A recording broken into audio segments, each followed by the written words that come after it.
ஏடா இளையராஜா எவ்வளோ பெரிய ஆள், அவரை ஒருத்தர் ஏட்டி பூட்டி பேசுகிறாரு, நீங்களாம் என்ன பண்ணிட்டுருக்கீங்கன்னு கேட்குறான். என்ன ஏண்டா பேசுனது மிஸ்கின்னு, நான் என்னடா பண்ணேன் அப்படின்னு. நீ சினிமாவில் தானே இருக்க, சினிமாவில் இருந்தா இப்போ என்ன பிரச்சனை இங்கே நடந்துட்டு இருக்குன்னா, மிஸ்கின் என்கின்ற ஒரு இயக்குனர், நானும் திரைப்பட இயக்குனர், ஒருத்தர் வந்து மரியாதை குறைவாக ஒரு இடத்துல ஒரு இதே மாதிரி விருந்தினராக வந்துட்டு வாயில் வந்தபடி நீங்கள் பேசிட்டு போனீங்கன்னா, அடுத்து இன்ற சமூகத்தில் சினிமாவில் உள்ளவங்க பேர்லேயே ஒரு தப்பான ஒரு மரியாதை இருக்கிற மாதிரி இருக்குது.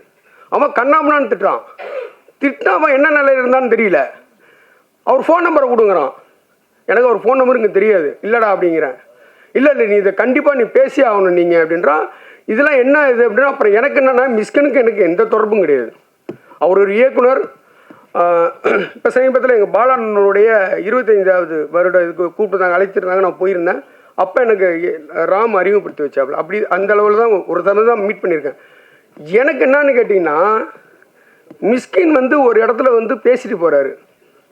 அந்த ஸ்டேஜில் வந்து திரு அமீர் இருக்கிறாரு, வெற்றிமாறன் இருக்காரு, லிங்குசாமி இருக்கிறாரு. இப்போ சில பேர் இருக்கிறாங்க. லிங்குசாமி எந்திரிச்சு போயிடுறாரு. இப்போ என்ன ஆக்குறாங்கன்னா, மீடியாக்கள் என்ன நடக்குதுன்னா, யாராக இருந்தாலும் அப்படி தான் புரிஞ்சுக்குவோம். இவர் பேசுகிறார், நகைச்சுவையும் பேசுகிறாரு, நகைச்சுவை நிறைய பேசினார் அவர். அதுக்கு அவங்க சிரிக்கிறாங்க. ஆனால் அது என்னவா சென்றடைஞ்சிருக்குது அப்படின்னா, இவர் பேசுகின்ற ஆபாசமான விஷயங்களுக்கு அவர்கள் வந்து சிரித்தா மாதிரி ஒரு கட்டமைப்பு உருவாயிடுச்சு உண்மையிலேயே. அதுக்கு விளக்கம் வந்து அமீர் நேர்த்திக்கு ஒரு நேர்காணலில் கொடுத்துட்ருக்கிறாரு. எங்களுக்கு சீரியஸாகவே வெற்றிமாறன் நானும் எந்திரிச்சு போயிடலான்னு பேசிகிட்டு இருந்தோம். இப்போ காணொலியில் வந்துருக்குது, நேற்று இன்டர்வியூ பார்த்தேன். நாங்கள் எந்திரிச்சு போகிறதா இருந்தோம். ஆனால் ஏற்கனவே லிங்குசாமி எந்திரிச்சு போயிட்டாரு. இப்போ நம்மளும் எந்திரிச்சு போனோன்னா பாய்காட் பண்ணிட்டாங்க, ஆடியோ லான்ச்சில் அவங்களுக்கு ரொம்ப பிரச்சனையாயிருச்சு, எந்திரிச்சு போயிட்டாங்கங்கிற மாதிரி ஒரு தப்பான ஒரு இது வந்துடும். அதனால் இருந்துட்டு போயிடுவோன்னு சொல்கிறாங்க. அப்போது இங்கே தவறாக பேசுவது மிஸ்கின்.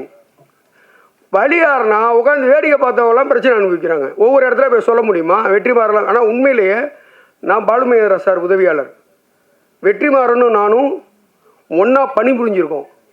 வெற்றிமாறன்கிறவர் எப்படிப்பட்டவர், எவ்வளவு புத்தகங்கள் படித்தவர், எவ்வளோ படித்த ஆளுங்கிறது பக்கத்தில் இருந்த எனக்கு நல்லா தெரியும்.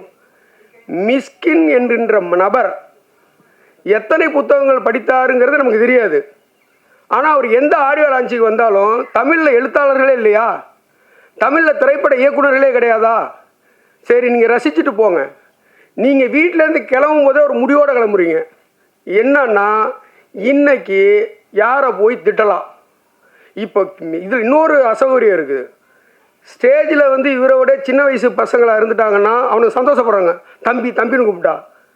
நார்மலாக அப்படி திரும்பினாலே இவரோட வயசு அதிகமாக இருந்தால் பயப்படுறாங்க. ஐயோ இவன் நம்மளை வாடாப்படான்னு கூப்பிட்றான் அந்த ஆளுன்ட்டு. உண்மையிலே நடக்குது. கொட்டுக்காலின்னு ஒரு படம் உண்மையில் நான் அன்னையிலேருந்து ஸ்டார்ட் பண்ணேன். எனக்கு இன்னொன்று என்னென்னா, மிஸ்கினின் படைப்புகள் மீது எனக்கு எந்த விமர்சனமும் கிடையாது. மிக அற்புதமான ஒரு படைப்பில், அதில் என்ன பிரச்சனையும் எனக்கு கிடையாது. ஆனால் அதில் எடுக்க வேண்டிய பெயரை நீங்கள் ஏன் வந்து ஒரு இடத்துல பேசி கெடுத்துக்கிறீங்க? நீங்கள் கெடுக்கிறது இல்லாமல் நீங்கள் உட்காந்துருக்கிறத பக்கத்து சீட்டுக்காரர்களாம் ஏன் பிரச்சனையை உண்டு பண்ணுறீங்க? நீங்கள் இதுக்கப்புறம் இப்போ பத்திரிக்கையாளர்களை கொதிச்சு எழுவுறாங்க. உண்மையிலே நாகருங்கிறது, இப்போ நானே இங்கே பேசினா கூட சில சமயங்கள் நாகருங்கிறது நீங்கள் வந்து வெளியில் வந்து பேசுவீங்க. இது ஒரு நாகரிகத்தை நீங்கள் கடைப்பிடிக்கிறீங்க. ஆனால் அதற்காக நான் பேசுகிற எல்லா வார்த்தைகளுக்கும் உங்களுக்கு சம்மதமாக இருக்குன்னு நான் நினச்சேன்னா, நான் என்னை விட ஒரு முட்டாள் வேறு யாருமே கிடையாது. இப்போது இன்னொன்று சொல்கிறேன். உலகத்தில் உள்ள எல்லா புத்தகத்தையும் படித்து நான் அன்பை போதிச்சுன்னு லாஸ்ட்டாக பேசுகிறேன். திருக்குறள் படிச்சிருக்கே நீ?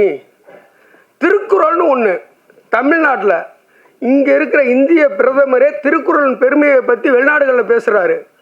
இங்கே இருக்கிற ஒவ்வொருத்தவங்களும் தமிழ்நாட்டின் கௌரவமாக இருக்குது, திருக்குறளாக இருக்குது. அதில் ஒருத்தர் தான் இசைஞானி இளையராஜா. நீ இளையராஜாவை வந்து அவர் இசை பேரரசு. அதுக்கும் மேலே இந்த நூற்றாண்டிலேயே இந்த உலகத்தை, இந்த தமிழ்நாட்டை இவரை போல ஒருத்தன் மக்களை மகிழ்ச்சிய கலைஞன் கிடையவே கிடையாது. இன்னும் சொல்ல போனால் இசைஞானி ஒருத்தர் பிறக்கும் போது தாலாட்டு, சாவர வரைக்கும். ஒன்று நீங்கள் உங்களை மாதிரி ஆட்கள் வந்து பிபி ஏற்றுற மாதிரி ஏதாவது பேசிட்டு போகிறீங்க. அவர் ஒரு டாக்டரு. அவ்வளோ விஷயங்கள் அவர் வந்து இன்னைக்கு வந்து அவர் இல்லைன்னா நிறைய சேனல் கிடையாது, எஃப்எம் கிடையாது. அவ்வளோ பெரிய மனிதன். நீ போகிற போக்கில் வந்து அங்கேருந்து வந்து அவன் இளையராஜன் என்ன சைடிஸ் அவர் உனக்கு எப்படி நீ பேசலாம் அதை?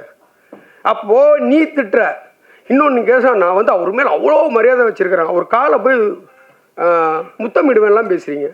ஓகே, அந்த மரியாதைக்கு நீங்கள் கொடுக்குற விளையாது. இப்படி தான் பேசுவீங்களா ஒரு ஒரு பொது நாகரிகம் எடுத்து மேடையில்? அதே மாதிரி கொட்டுக்காளி மேடையில் அந்த படத்தில் வந்துங்க அவ்வளவு அருமையாக இருக்குதுன்னு சொல்லி அவ்வளோ விஷயங்கள் கொட்டுக்காளியை பற்றி எல்லாரும் இயக்குனரும் பேசுகிறாங்க. நீ உதாரணத்துக்கு என்ன சீனை சொல்கிற? எந்த சீனை நீ சூரிய நடிப்பில் நடித்ததில் பிடிச்சதுக்குன்னு சொல்கிற? என்ன சொல்கிற நீன்னா மறுநாளே இது பரபரப்பாகணும்னு நீ நினைக்கிற. அதுக்காக எல்லோரும் முகம் சுளிக்கிற மாதிரி விஷயத்த சொல்கிற. இது எப்படி சரி?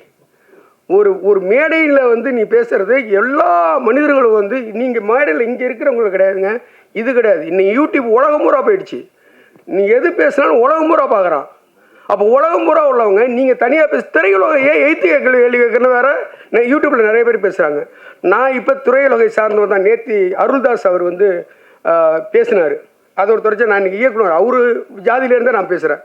இதை வன்மையாக இந்த மாதிரி எந்த இடத்துலையும் போய் இவர் இந்த மாதிரி பேசக்கூடாது. பேசி இப்போ என்ன இவர் பேசிட்டு போயிடாருங்க, நம்மளை வந்து வாழ்வாழ்வாழ்னு கத்துறானுங்க. நீங்கள் என்ன அப்படி இருக்கு? எனக்கு தெரிஞ்சு இவர் பேசுனதுக்கப்புறம் 15 ஃபோன் நான் அட்டன் பண்ணியிருக்கேன் ஊரில் இருந்து. என்னென்னா அவங்களுக்கு தெரிஞ்சு சினிமாக்காரவங்க, அவங்களுக்கு தெரிஞ்ச சினிமாக்காரங்க தான் அதை புலம்புவாங்க. நீங்கள் வந்து நார்மலாக ஒரு இடத்துல வந்து நீங்கள் பேசிட்டு போயிடுறீங்க, ஆனால் அது எவ்வளோ பெரிய விஷயங்கள் எல்லாம் வந்து இது பண்ணுறீங்க. இன்னொன்று, நீங்கள் முன்னாடியே தயாரிச்சுட்டு வந்து தான் பேசுகிறீங்க, நீங்கள் சாதாரணமாக கிடையாது. ஏன்னா வாழைன்னு ஒரு படத்துக்காக நாங்கள் ஒரு 3 நாள் உட்காந்து அசிஸ்டண்ட்டோடு உட்காந்து தயார் பண்ணி 3 பக்கம் அறிக்கை தயார் பண்ணோம் வரும் உங்களுக்குன்னு அவர் ஸ்டேஜ்லேயே பேசுகிறாரு. அப்போ வாழைன்னு ஒன்று பேச வரும்போது இந்த ஸ்டேஜ்லேயே வந்து நீங்கள் என்னென்ன பேச போகிறீங்க தயாரித்து நண்பரோடு இது பண்ணிட்டு வரும்போது அந்த குணா படத்தில் வர மாதிரி மானே பேனே பொண்ணுவானே போட்டுக்கிற மாதிரி அங்கங்கே எங்கெங்கெல்லாம் ஆபாசமாக பேசலான்னு சொல்லிட்டு நீங்கள் தயாரிச்சுட்டு வந்து பேசுகிறீங்க. இது மிகவும் மோசமானது. தமிழில் எவ்வளோ நல்ல படங்கள்லாம் அதை விட்டுட்டு ஃபாரின் ரைட்டர்ஸ்லாம் இருக்கிறது மட்டுமே நீங்கள் பேசுகிறீங்க. இதெல்லாம் என்ன கதை? உங்களை கவனிக்கிற மாதிரி தான் படம் பண்ணுறீங்களே, உங்களுக்கு என்ன பிரச்சனை? எதுக்கு ஸ்டேஜில் வேறு பேசி எங்கள் மானத்தை வாங்குறீங்க? தயவு செய்து தம்பி மிஸ்கின், நீங்கள் எல்லாருக்கும் அண்ணனாக இருந்து தம்பி அவர் நான் உங்களை சொல்கிறேன். ஏன்னா உங்களுக்கு அடிப்படை நாகரிகம் தெரியலங்கிறதுனால எனக்கு நீங்கள் தம்பி தான். தம்பி மிஸ்கின், இனிமேல் எந்த ஸ்டேஜுக்கு போனாலும் தயவு செய்து நாவை அடக்குங்கள், சாதாரணமாக பேசுங்க.